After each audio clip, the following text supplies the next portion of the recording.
What is going on, New York Giants fans? Welcome to Big Blue Avenue. I'm Tom Scavetta, joined alongside Hank and Dichter and Sam Cardona. Sam, Hank, how are we doing tonight? Doing good. Doing good. I am doing pretty good too, but I'm still trying to process the fact that, well, pretty much for the first time in our lifetime, because we were all in diapers the last time it happened, the Giants finished with a tie. Yeah, we have to talk about a tie tonight, team. I don't know how I feel about this. Briefly, the last time the Giants had a tie, this glorious man was in his first year as head coach, Jim Fossil. Um, why do you think I bring up Jim Fossil here? Well, 1997 was his rookie season as the Giants head coach. The Giants lost to Washington in Week 13 to also fall to 7-4-1. Ironically enough, the only difference, the score of the game. The Giants tied the then known Washington Redskins 7-7. 25 years later, same thing happens in the same week. How incredible is that? Crazy. That's crazy to think about. The only other difference, of course, was the location, because that game, the game that Fossil coached, was in DC or Landover, Maryland, if you want to get technical. And this game, obviously, was, of course, a home tie. And by the way, Tom, did you know that this was actually the first time the Giants have had a home tie since the last game they ever played at Yankee Stadium in 1973? Did not know that. Wow. And the Giants, between that game and the most recent game that they played, there were only two other ties in between. Obviously, you mentioned the Gus Frerotte headbanger that Jim Fossil coached in 97, and a crazy Monday Night Football game in 1983 where the St. Louis Cardinals kicker missed 3 field goals in overtime. Sam, I want to get to your thoughts. Hank always brings the history, folks. If you're ever in for a history tutorial night, Hank is your guy. I remember watching a video of yours a couple years back. You despise ties. Talk to me. What's going through your mind when the Giants tied? First of all, when it was when I realized it was starting to happen, I was like, please God, no. Like, out of all of the teams to get a tie against a division team, like, I was like, this cannot be happening. And I hate the fact that there are ties in the NFL in general.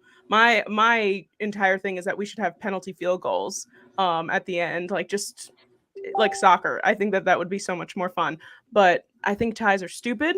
I think that it messes everything up. And the fact that, well, let me ask you this, Hank. I wonder if you know, when was the last time there was several teams with ties in the NFL? Like, there's the Colts and the Texans, and now it's the Giants and the Commanders, both division teams with ties. I think the last time that there were two ties in a season, it might have been a couple years ago, because I know there was one year where there were multiple ties. I'm trying to remember off the top of my head which one it was. Yeah, so it's just crazy that they're both division teams against, in their respective divisions. But I hate ties. I think they're stupid.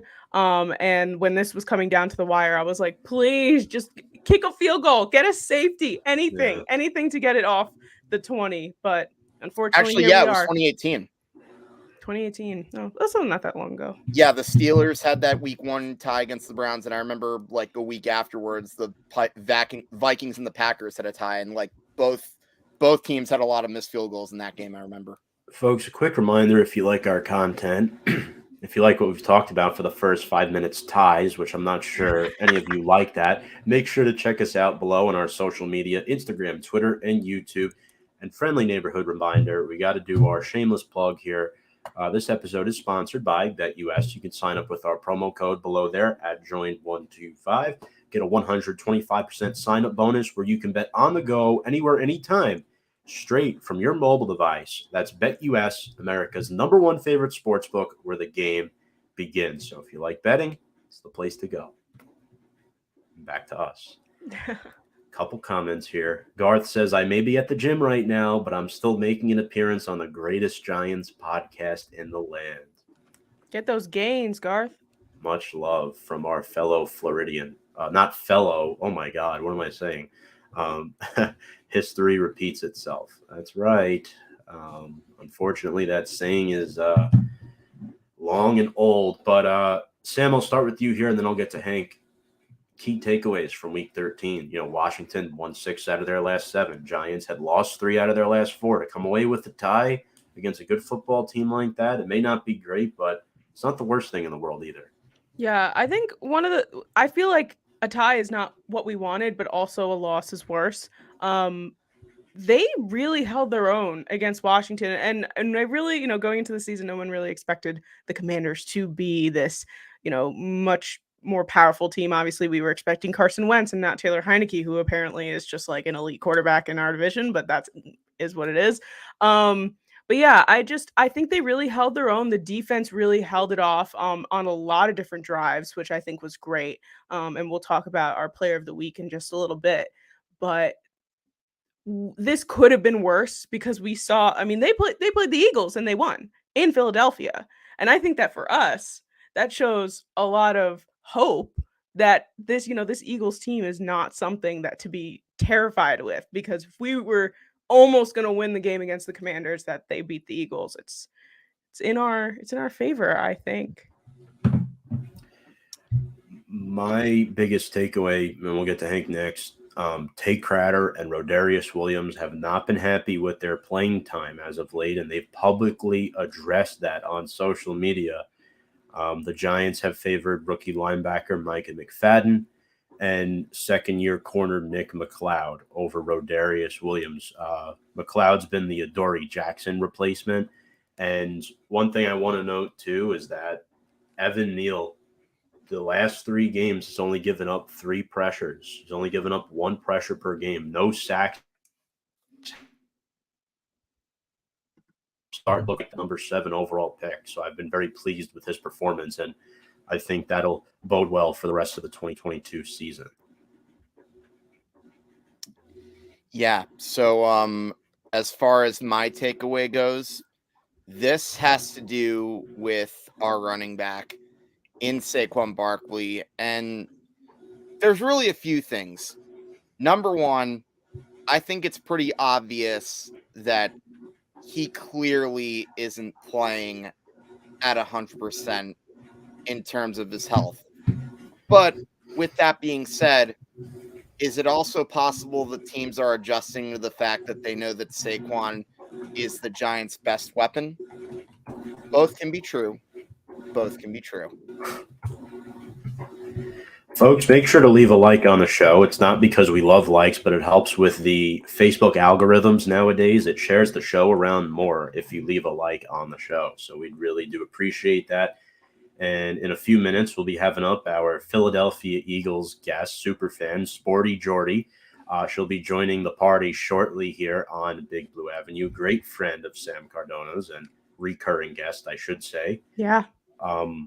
Excited to have her. Quick comment here before we get to our player of the week. Tyler Cooper says Saquon hasn't looked like himself since Green Bay. Tyler, what's good? How are you doing, buddy? Something with his shoulder. I thought it was his shoulder, but now Sam, it's his neck. Yeah, that's what that tweet I sent you guys said. That's part of the reason why Saquon Barkley has been, one, a gem for our team, and 2, a liability in one way or another, because he's so good when he's healthy, but he's so injury prone, and it's so unfortunate. And we saw in the first few weeks how good he is when he's healthy. And it sucks when all these tiny little things add up, and it shows on the field how our offense struggles when we don't have a run game. Mm-hmm. Yeah, and I think Mike Kafka might be holding the Giants back. Daniel Jones in particular as well. Took a few deep shots this week. He looked pretty good. Again, he's had a fine season, in my opinion. Happy to have Azeez Ojulari back and Daniel Bellinger. Those 2 have been great. Sam, I think those might be 2 of your favorites. No, we all agreed with LPG. Bellinger is the guy. Yeah, he is the guy at the second half of the season. Big fan, Daniel Bellinger. I am happy he's back. We didn't see him a ton in this past week, but I think overall in the rest of the year and the future that he hopefully will be with us for quite a number of years.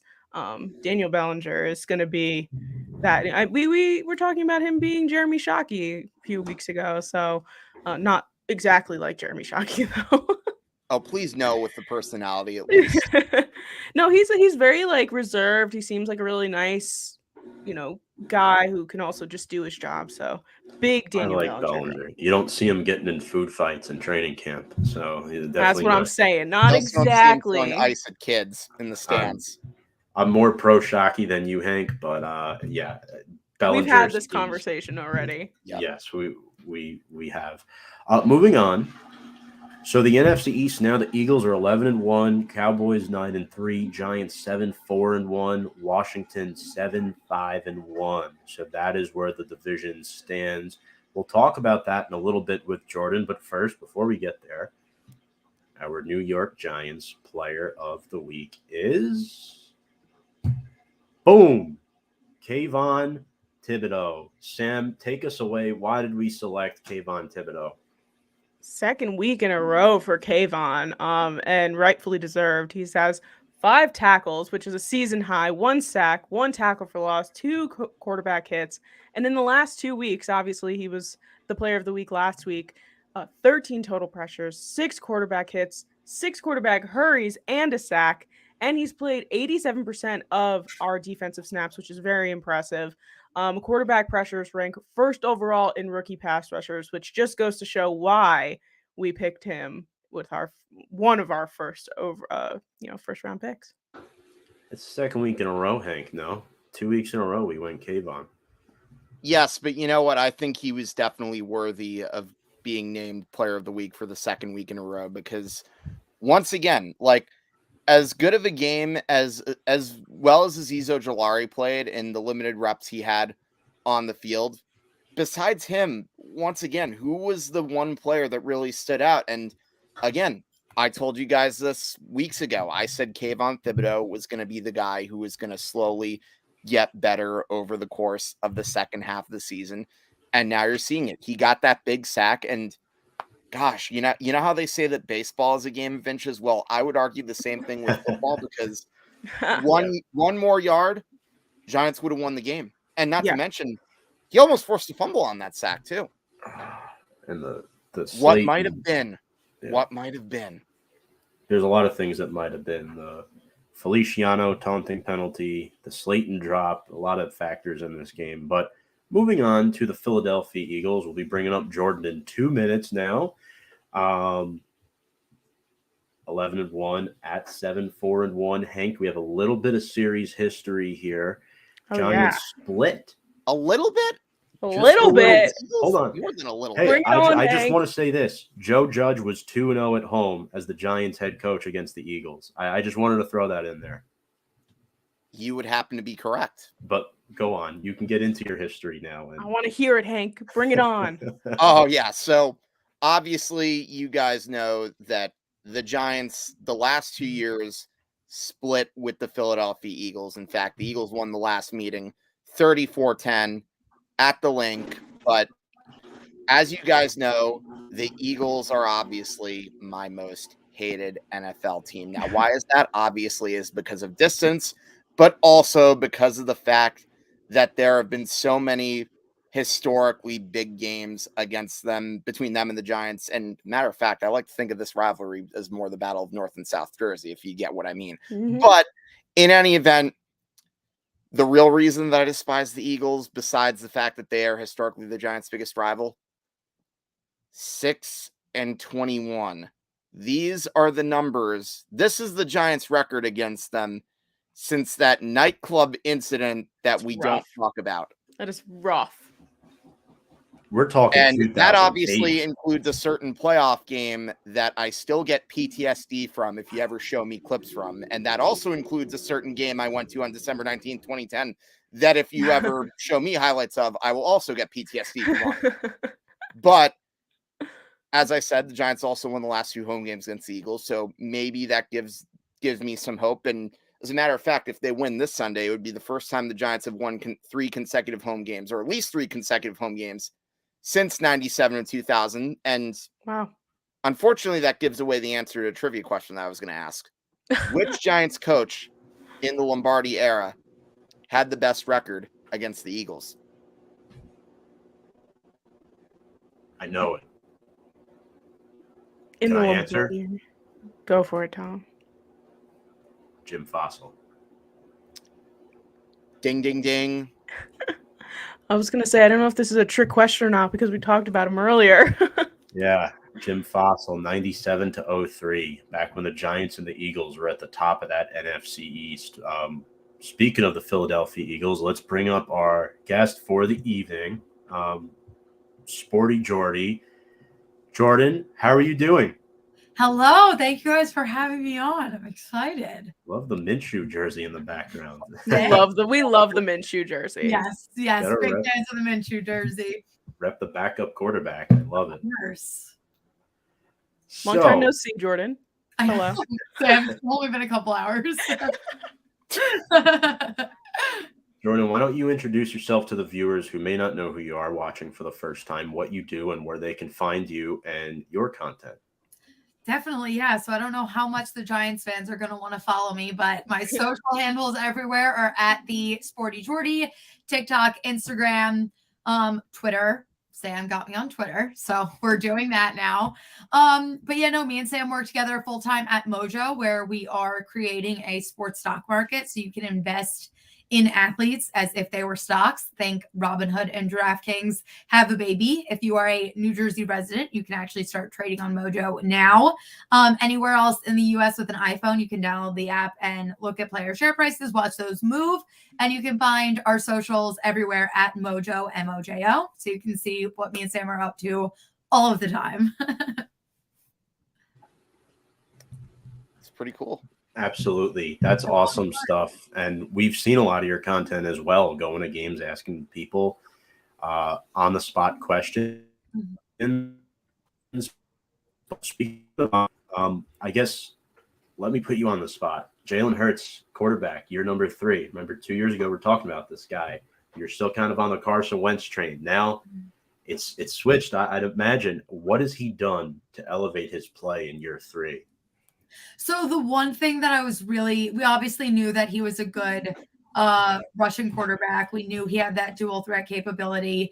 The one thing that I saw last year that made me a little hesitant was his accuracy in throwing. His quick decision making last season made me really nervous. I didn't know if he had that in him. And then, by week 2 against Minnesota, I was like, Jalen Hurts is him. Everything that I wanted him to improve and he's not a perfect quarterback. There are still improvements to be made, but overall the improvements from year 2 to year 3 and how he's leading this team just shows me that we don't have to draft a quarterback with one of our 2 first round picks this upcoming year. And I have all the faith in him in the world. So he made leaps and bounds this season, and he just consistently keeps showing us why he's the guy, which again, I was distraught when we traded Carson Wentz. I was in tears, and Yeah. I was heartbroken. Yeah. I loved Jalen Hurts coming out of college, and I kept saying, I was like, I love Jalen Hurts. I just didn't want him on my team at the time. I didn't see it. I didn't get it.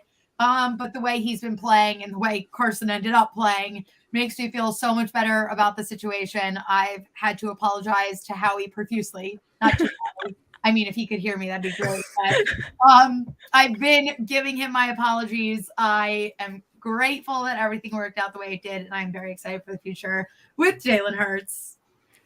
Yeah. And this next question, I feel like I know the answer to it. But tell me how you're feeling in terms of the MVP candidacy. Is obviously it's like a quarterback show nowadays, as we know. But Jalen Hurts is in the running. Do you feel like this could actually happen, or is it kind of just these Eagles fans just boost him up to the top?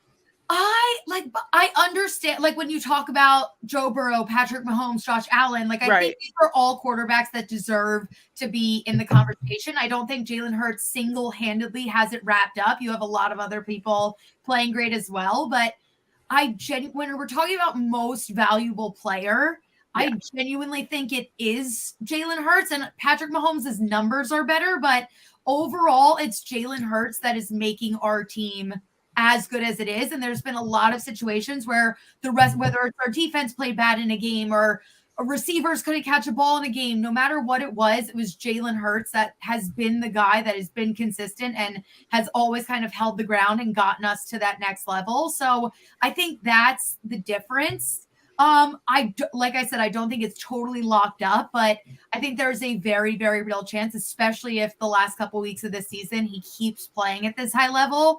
I don't see what I mean. Obviously, I want him to win. That would be fantastic, but I try for the most part, sometimes try and stay unbiased, but I'm definitely glad he's in the conversations.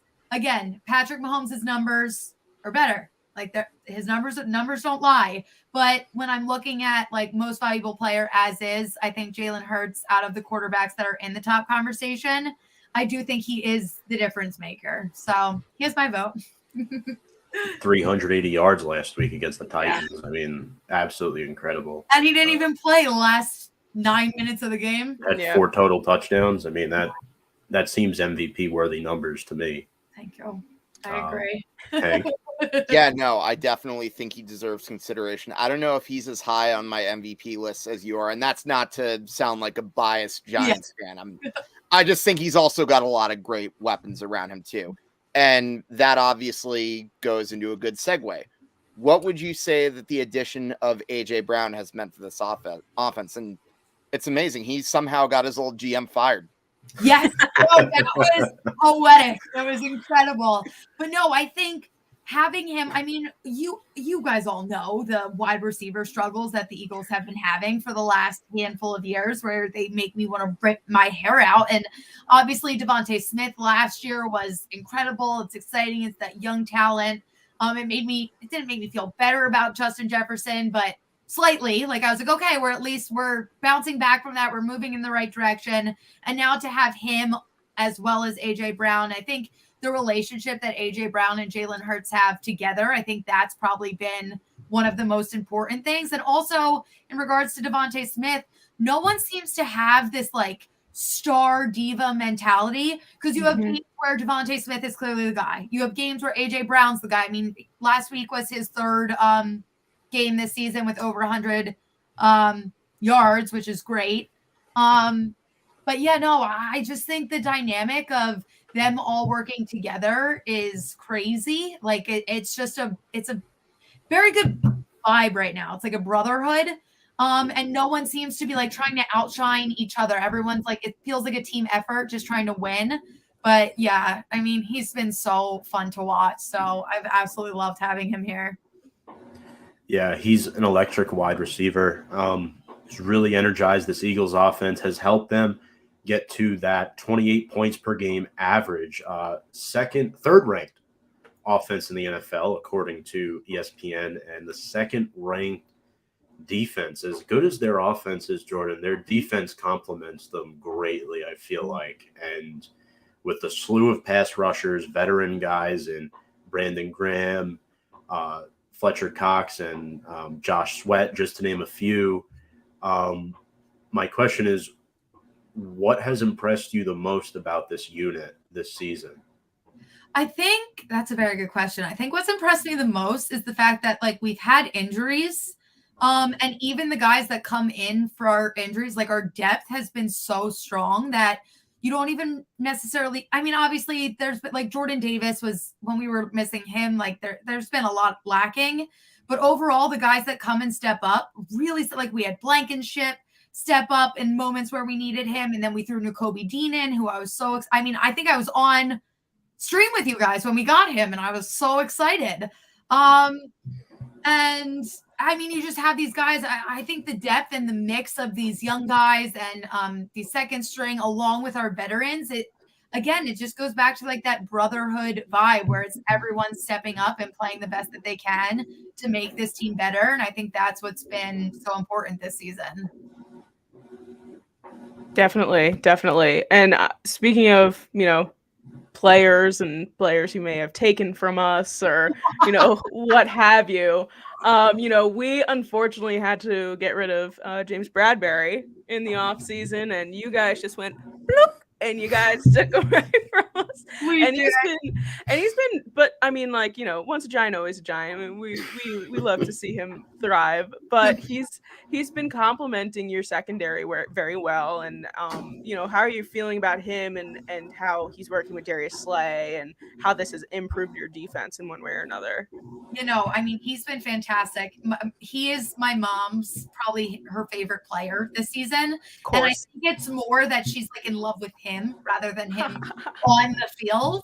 Obviously on the field helps as well, but yeah, no, she literally, I was sitting on the couch earlier and she was like, I just love James Bradbury. Like out of nowhere. I was like, okay, Mom. But yeah, no, I think the way, I mean, even coming from New York as a Giant and then coming into Philly, I think he just fit in so well, so quick, and he's definitely been making a huge difference. And we had those people, like we had Darius Slay last year, who was doing great, but just constantly adding these extra pieces and these extra reassurance, basically.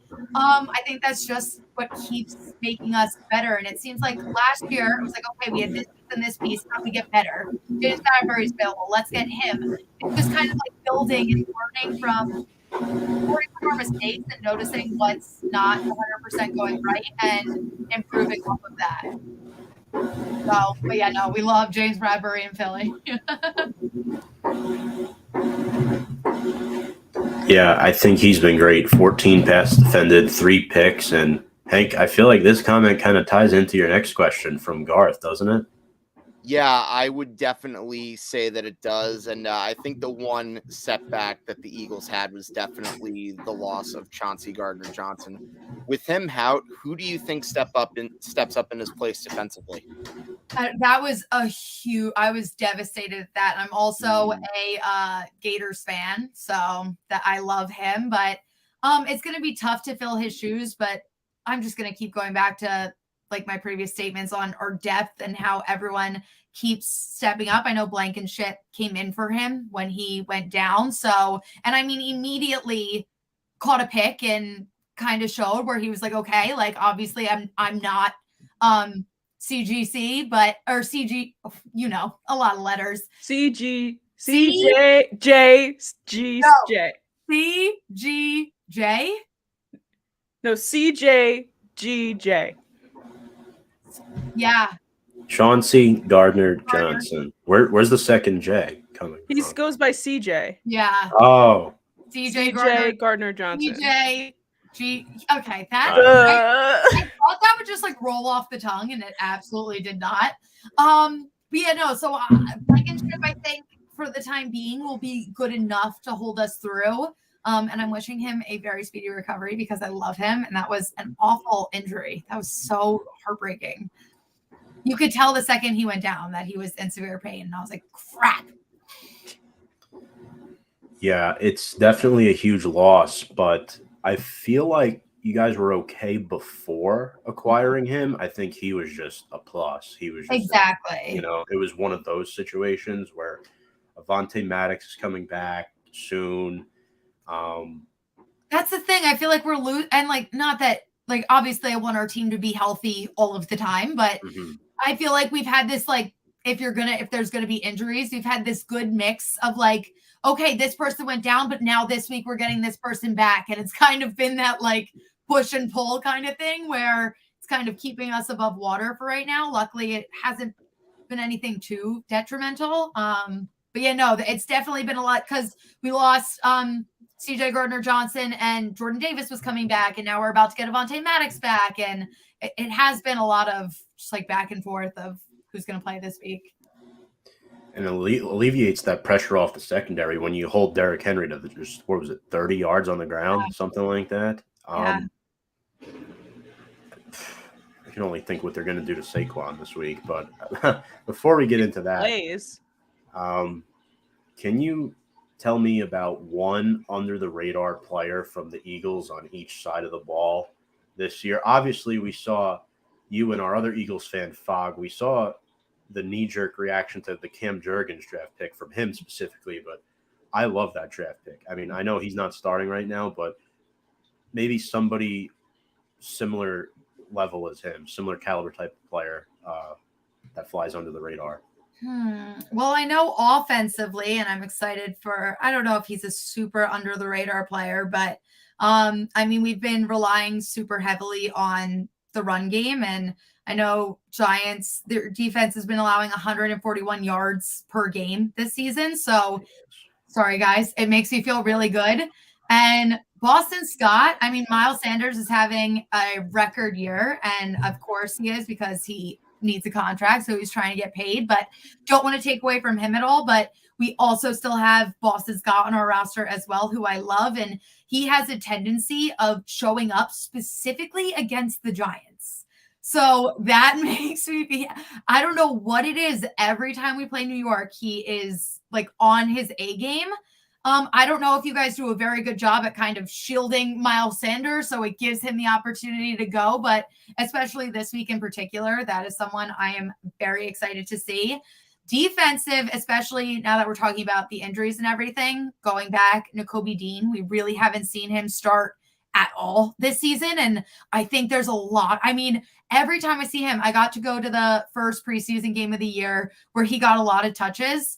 And when I tell you, he is all over the field and like so aggressive and just so eager that it's like very exciting to watch. And he makes moves. And for the couple snaps that we got to see with him last week, I get a very good vibe around him. And I know there was a lot of injury concern, but it really doesn't seem to be an issue. And the reason that they're holding him, they're saying they're like, we have all of these young guys, but we have a lot of veterans. We don't want to just throw them to the wolves. We want them to sit and learn, which I'm honestly a very big fan of. Like, I don't want to push them out there, but now that we have the injuries and we're at this point of the season, I'm hoping we get like a Nakobe Dean breakout because I've been waiting for it. So that's something I'm very excited to see. I guess that kind of ties into my next question, which of course can be the same answer if it is. But I was going to ask what rookie you were most excited about and rookie that has impressed you a lot this year. So I feel like you totally touched on that. Is there another one? If not, that's okay. I mean, Jordan Davis. I mean, obviously he was hurt, but Jordan Davis healthy. I don't want to take anything away from him because, oh my God, has he been a difference maker? So I can throw someone else out there as well. But yeah, Nakobe Dean is someone that I'm very excited to see. And Jordan Davis is someone that we've gotten to see a very good sample size of, and not a very good, but a decent sample size of. And he is just absolutely incredible. So I'll give them both credit. So let's talk about the head coach of the Eagles. Now, it's funny. A couple years ago, the narrative was that the Eagles made a bad choice in the hiring, and it seemed like the Eagles were on a downward trend. But, you know, it's funny. Narratives can change within a blink of an eye. So how do you evaluate the job that Nick Sirianni has done since taking over what we thought was pretty much the Eagles heading into decline? I mean, he's had the Eagles in playoff appearances in 2 consecutive years. Yeah. No, Sam knows when we first hired Nick Sirianni, I literally texted her and I was like, what? Because like, he wasn't even on our radar. Like, I didn't hear anything about him. So I was like, who is this man? What is he doing? Like, what is happening right now? And I did my research on him and I was like, okay, like there are some good things. I wasn't necessarily negative about it, but I wasn't super thrilled either. And then I saw his press conference with the tic-tac-toe. And I was like, what is happening to my Eagles? And I was like, this is mayhem. But he literally has turned out to be like a real life Ted Lasso, it feels like, to where it literally like he goes about things in like this strange way. And like, maybe not strange, but just like not conventional or not traditional. Like he just kind of is, I don't know. I feel like he lives in his own world, but you can tell how much he loves football and how much he understands football. And I think we've seen that more and more. And the vibe that he creates in the locker room, I think goes back to what I was saying earlier, to where like no one's really been a diva and like everyone wants everyone, like it just is, everyone wants the Eagles to do well. No one's individually fighting for like, I want the best stats. I want this. Like, it's just such a team vibe. And I think that stems from Nick Sirianni and kind of what he's implemented in the locker room. So I absolutely adore him. I love the way that he kind of just like rides and dies for our team and for his guys. And I think he's just creating a really good culture where people will want to come play for Philly. And if you come to Philly, you'll want to stay here for as long as possible. And I think that, I mean, think back to our Super Bowl year. We had absolutely no shot at winning the Super Bowl, but we did because of the vibes and because of how everyone interacted with each other. So to kind of see Nick Sirianni creating a very similar vibe makes me very happy. So I love him.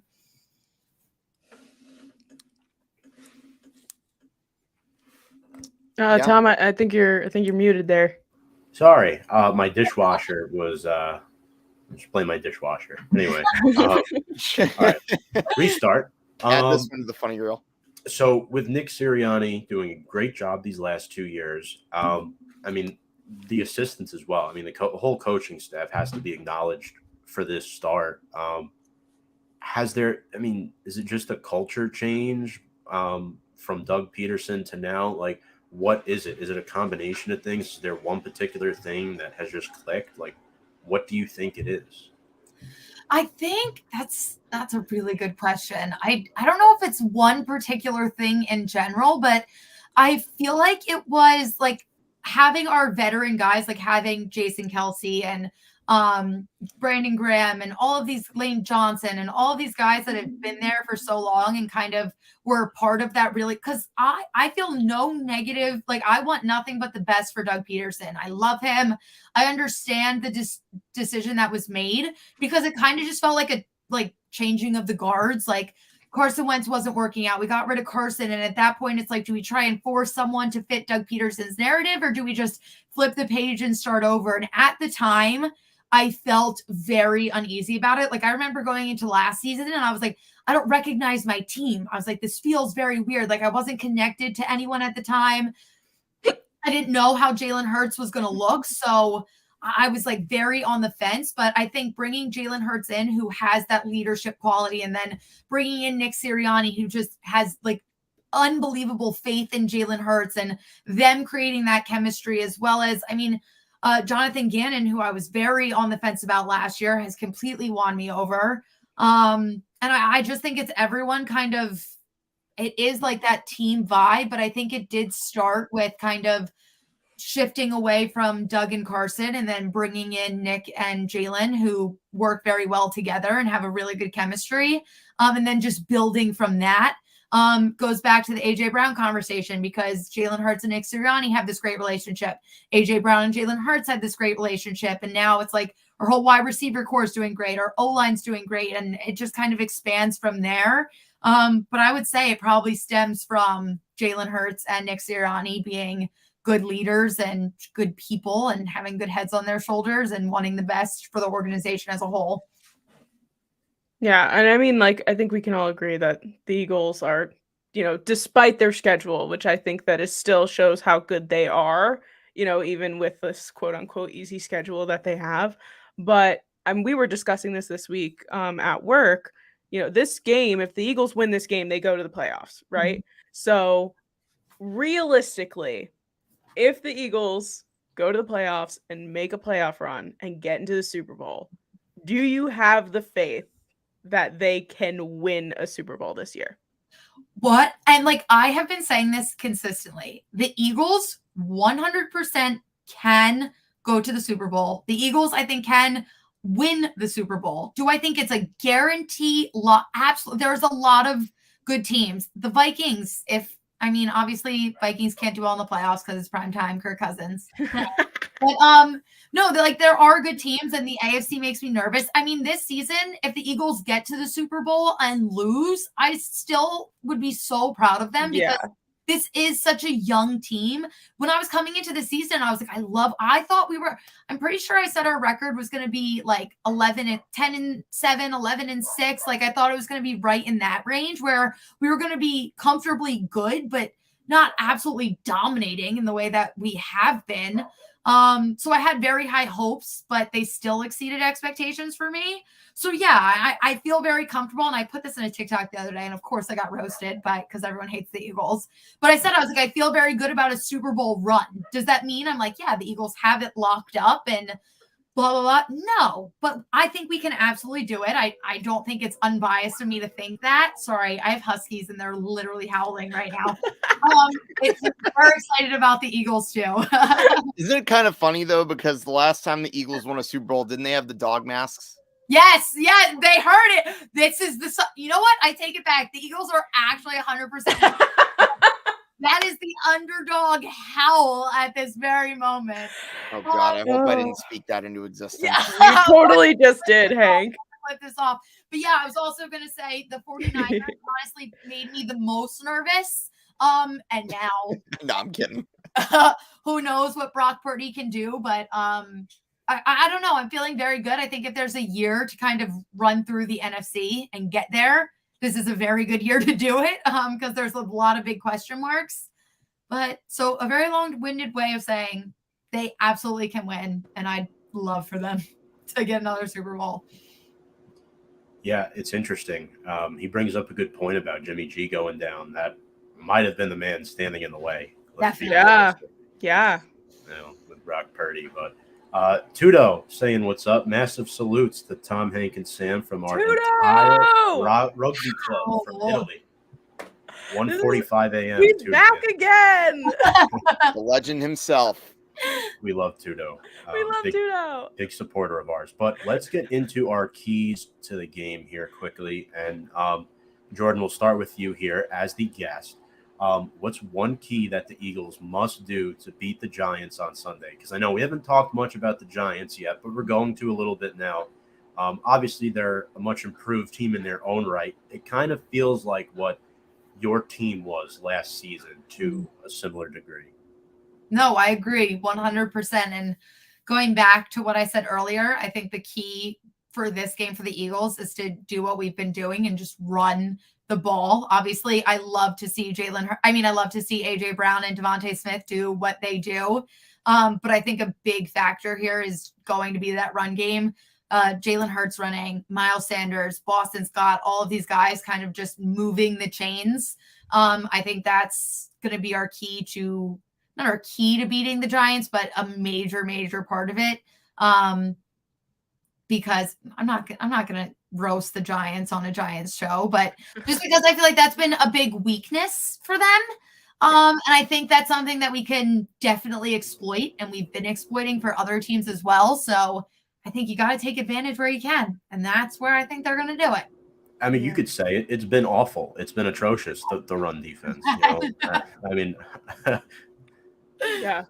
It's funny that you said that because my key to the game is to stop the run.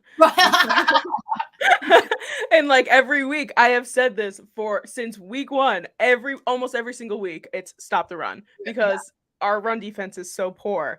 And then I also put a slash and said just keep the offense off the field because I'd rather deal with your guys' defense and try and push through it and put points on the board. But if they're constantly on the field and soaking up that clock time that we don't have, that's going to be what kills the Giants in the long run of this game. So, yeah, freaking little tiny Boston Scott. Got to just keep him in the backfield. Keep him back there. Miles Sanders, too.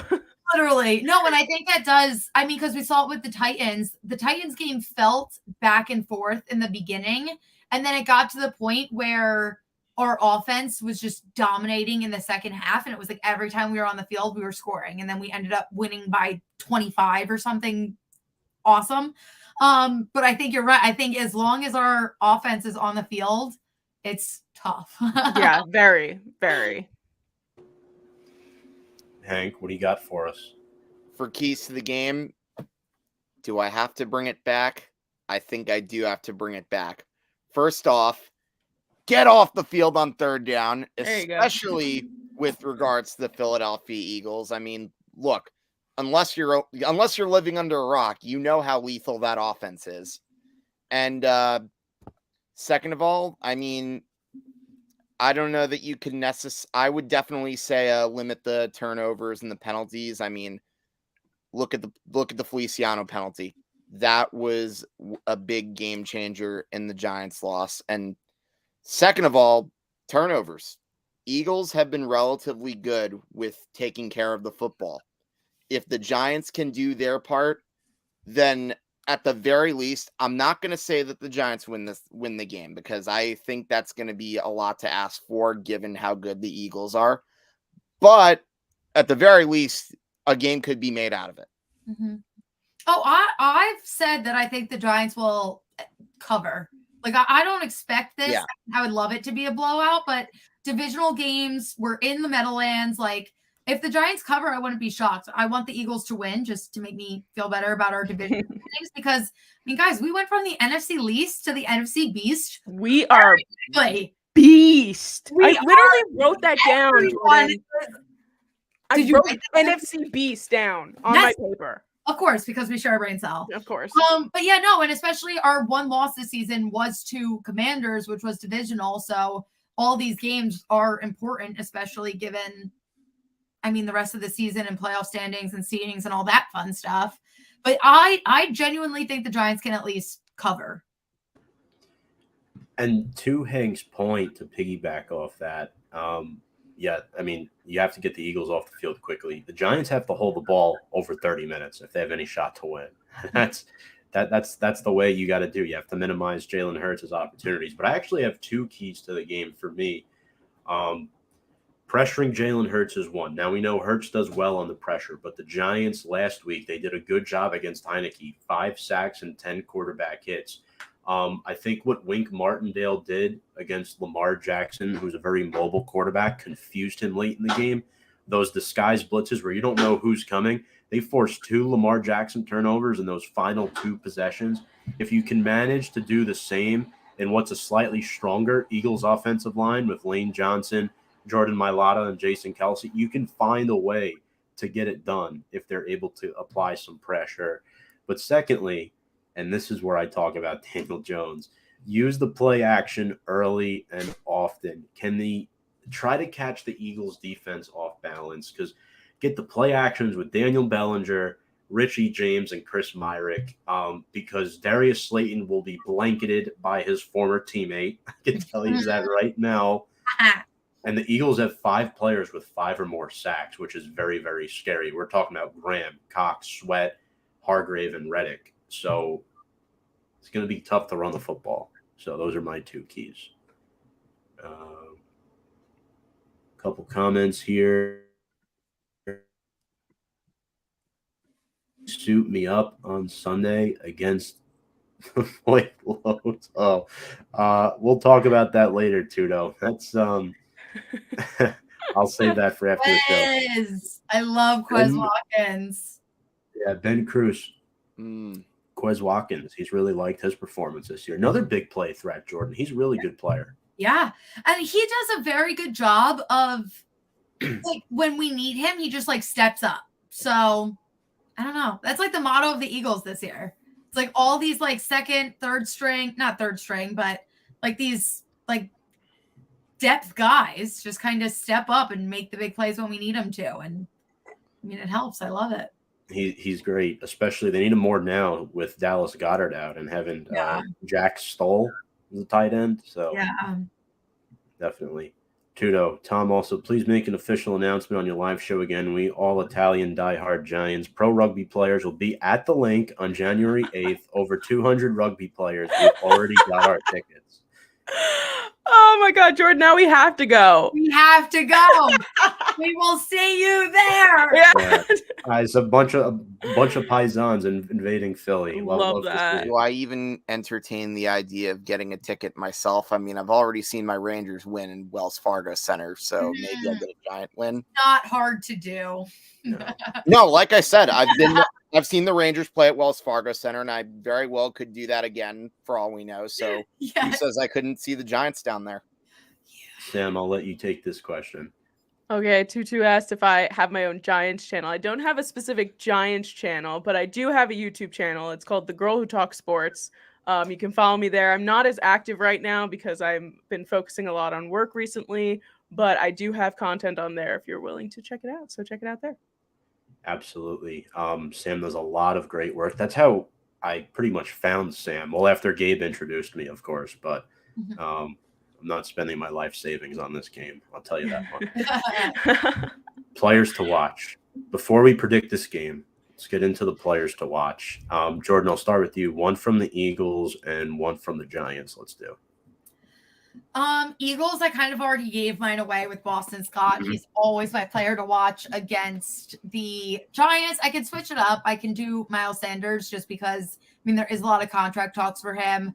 The last, I want to say 2 years, he's been really inconsistent, but I'm going to keep harping on the fact that we need to run the ball this weekend just because, I mean, we can run all over. Trying to be nice. Run down the turnpike. But yeah, no. So I say definitely a run game. I mean, get Gainwell involved. Just kind of rotate between the three of them. We got this like triple-headed monster that we can just.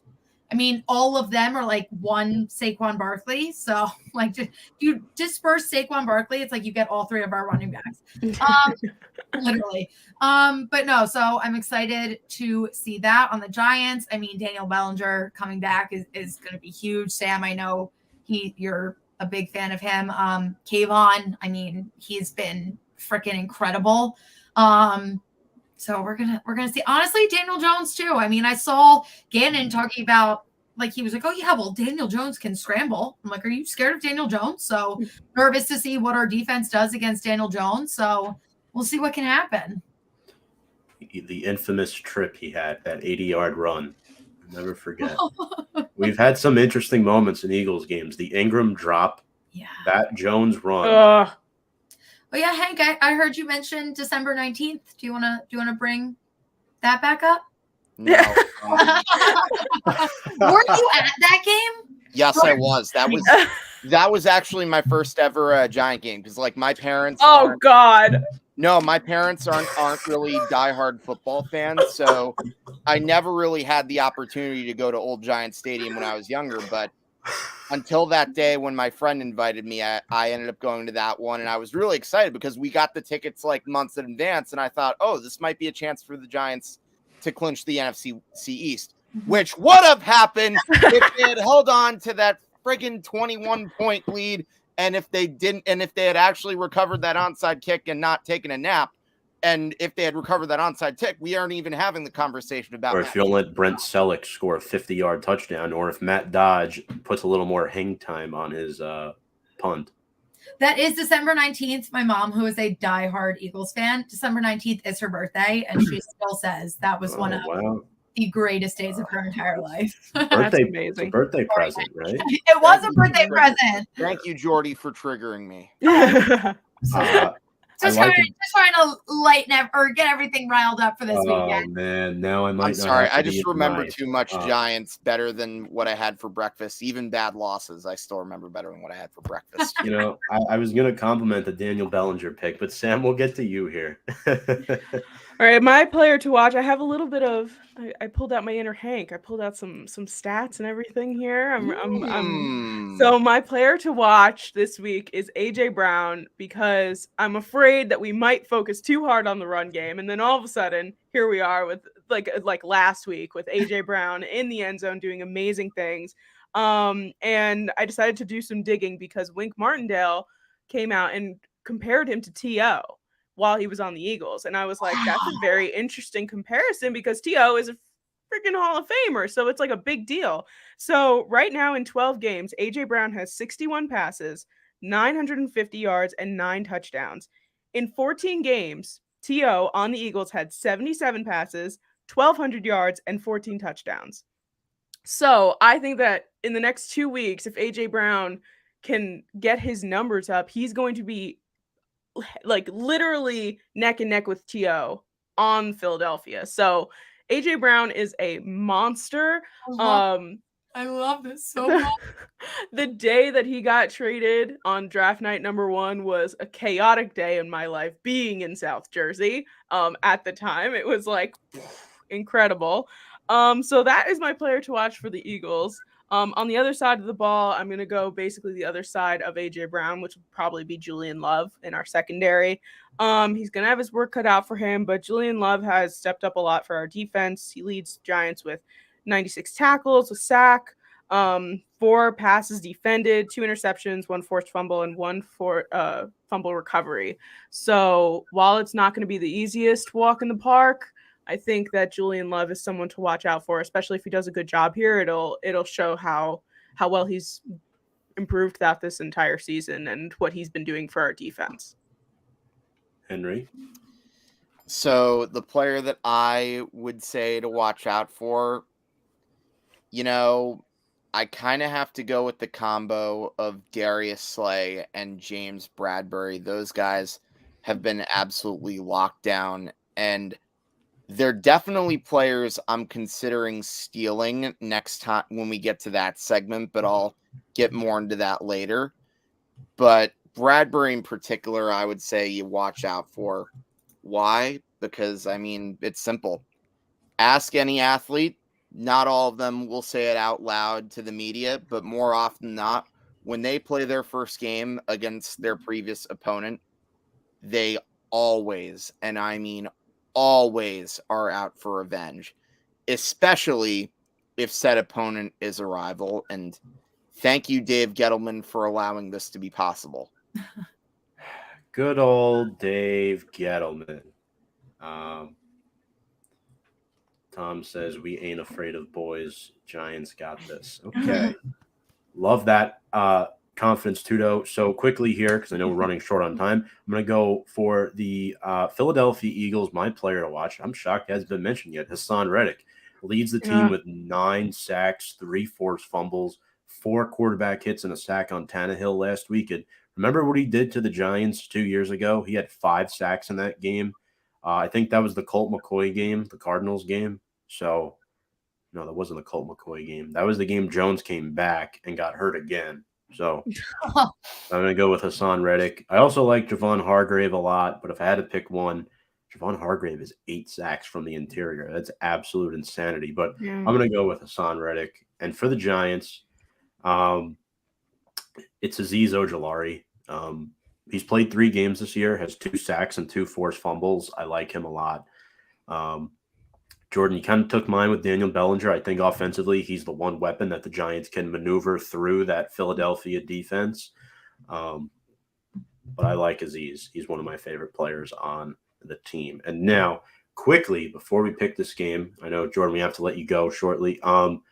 Steal a player from the Giants. Who are you stealing? Oh, Kayvon Thibodeau. Easy.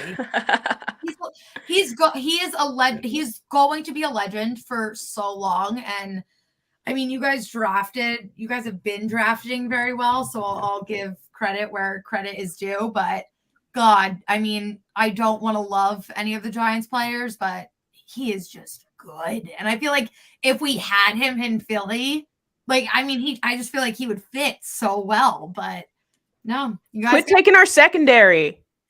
We need people. Wait, is this a revenge game for James Bradbury, do you think? I don't think a revenge game per se, because we didn't leave him on bad terms. Yeah. We just didn't have money. With him. We were poor and we couldn't afford him anymore. Again, a certain former GM spent money like a college freshman who got a credit card for the first time. Hank, you're next. Okay, so for a player to steal for the Eagles, by the way, I actually tricked you guys. It wasn't one of the secondary guys that I would steal. It's AJ Brown. Yeah. I like it. Yep. Yeah, I would probably wholeheartedly agree with you. I'll go in a different direction though. I'll take Jason Kelce. I would take Jason Kelce in a heartbeat. Having him under center, he is probably one of the best centers in the league. He is absolutely incredible, and he has a voice of an angel. If you guys haven't listened to his Christmas album with the other offensive linemen, Jordan Mailata was literally put on this. Oh my God, I hate that they're so good. They're good at everything. He's got a podcast too with Travis Kelce. Yeah, they were on the Manning Cast that one week. That's how I remember that. I think it was the Browns game. Anyway. I'm going in a similar direction as Sam. A lot of people expect me to pick Bradbury. I'm not. I'm going Landon Dickerson just purely because of the fact that he's a little younger and we need guards. And here's an interesting stat. The Giants guards, Mark Lewinsky, who I love in the run blocking, has the 6th worst pass blocking efficiency for guards in 2022. That's a minimum of 270 snaps, 4 of the 5 with worse pass blocking efficiency than Glowinski are rookies. Glowinski's given up the 3rd most sacks for guards, so I'd love to have Landon Dickerson.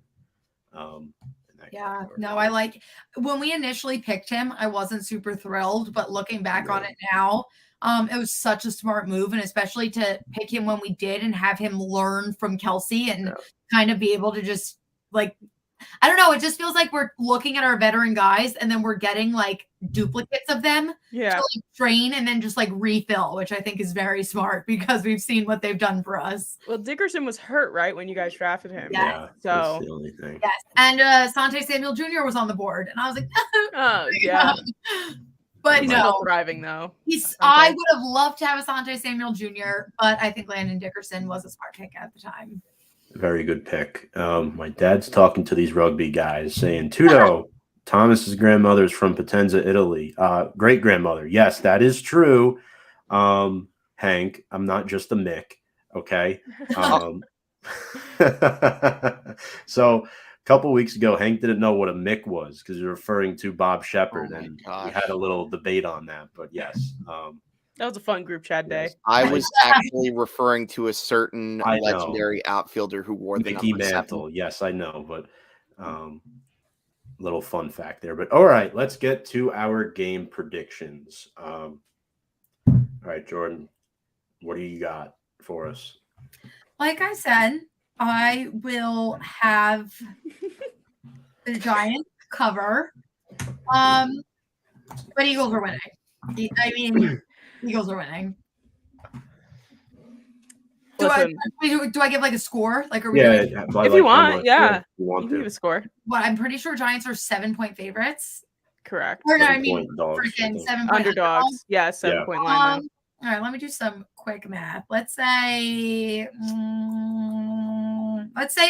27-21 Eagles. Are you kidding me? Sam, are you freaking kidding me? I wish you can you guys see I have Philadelphia 27-21 on my paper because Jordan can never he lives there. Do you know that it's rent free? That's why she can afford to live here. That's where it is. So I think Jordan and I will actually be at this game on Sunday. So I might need to use my body as a shield in case the Eagles win so she doesn't die. But I do think, we do have a very good tendency of splitting with the Eagles every once in a while. So I do think that I would see the Eagles winning this just because we almost we know what to expect, but we almost don't know what to expect. So our first game, I think the Eagles are going to come in, obviously score 27 points against us. And then, we'll obviously get to that last week of the regular season when it comes around. But I do feel like we could come in a little bit stronger in that game and split the series. Philly, 27-21, because Jordan knows everything about me. Yeah, I am disgusted that we guessed the same exact score. Hank, you're next, and that's a tough act to beat. You know what? I'm going to regret doing this. Oh, no. I'm going to be extremely, extremely risky. I did it on Game On, and you know what? Don't ask me why, but I have a funny and sneaky feeling / suspicion that the Giants are going to win this game. Nice. 23-22. Nice. Wow. A weird score, but that's okay. I love it, Hank. I shouldn't have this feeling because on paper, the Eagles should really be destroying the Giants. Like if we're looking at it from roster wise, division. Know. But here's why I'm going the Giants. One, it's because of division, and two, because the Giants are going to be at home. The Giants have a defense that might be capable, at least if we're talking about the edge rushers, of stopping Jalen Hurts. So I don't necessarily think a win. What is Tom looking at me like that for? I don't necessarily think a win is out of the question. And again, I know it's risky, but at the very least, I think they're going to cover 23-22. I like it. Actually, I don't like it, but I respect it. That's okay. You don't have to like it. That's I not my also goal. want the Giants to win this game, Hank, but I'm not going to do it. I'm picking the Eagles 26-23. That's my final score. But the tides may turn for me in week 18. Let's see what happens. But for now, I'm picking Philadelphia to win this game by a field goal. But Jordan, want to thank you so much for joining the show. Appreciate you joining us as always. I know we ran a little north tonight, but you're welcome back anytime. And best of luck on Sunday, but not too much luck now. Thank you guys so much for having me on. I always love joining. Absolutely. And where can people follow you and your content tonight? So definitely all my personal socials are at the Sporty Jordy, Twitter, TikTok, Instagram. And then you can find both me and Sam on our work socials at Mojo, MOJO. Yes, look at that gorgeous Emmy too. Oh yeah. Acknowledge the Emmy. Mojo, MOJO, again, TikTok, Twitter, Instagram. Boom. Awesome. We'll have that scrolling across the screen there for a minute at Nice. Mojo. If you're interested, make sure to go check out Sam and Jordan, both there. Jordan, thank you very much. And we will talk to you very soon. Thanks, guys. Thanks, Bye. Jordan. Have a good night. That was Sporty Jordy from the South Jersey area. And a couple more comments. They're talking about me.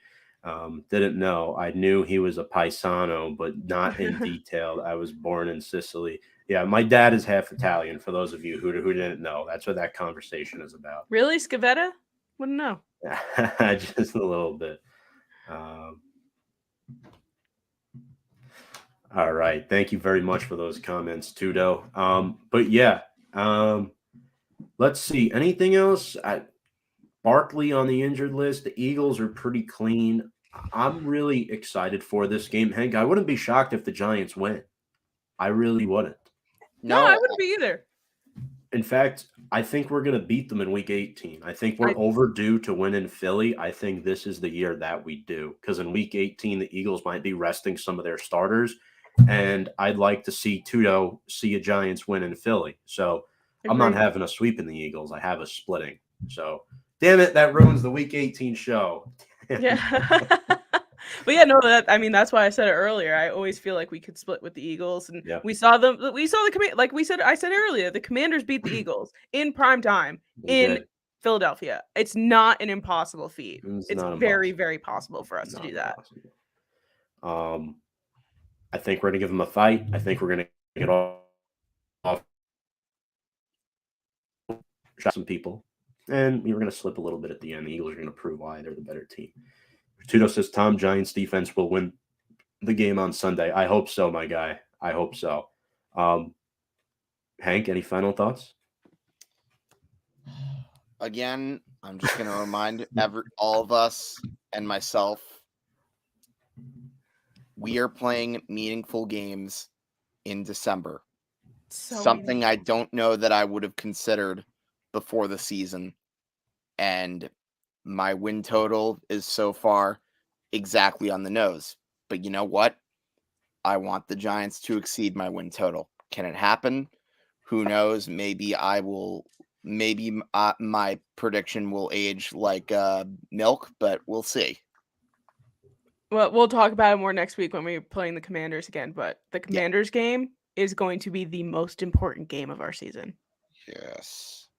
That's right. And we might have a potentially a big-time guest in store for that next week. We'll let you all know, folks. We have to make sure the scheduling is down first. But Sam, Hank, thank you so much both for joining. Let's go watch some Thursday night football. Get ready for Sunday's game against the Philadelphia Eagles. And without further ado, let's go Big Blue.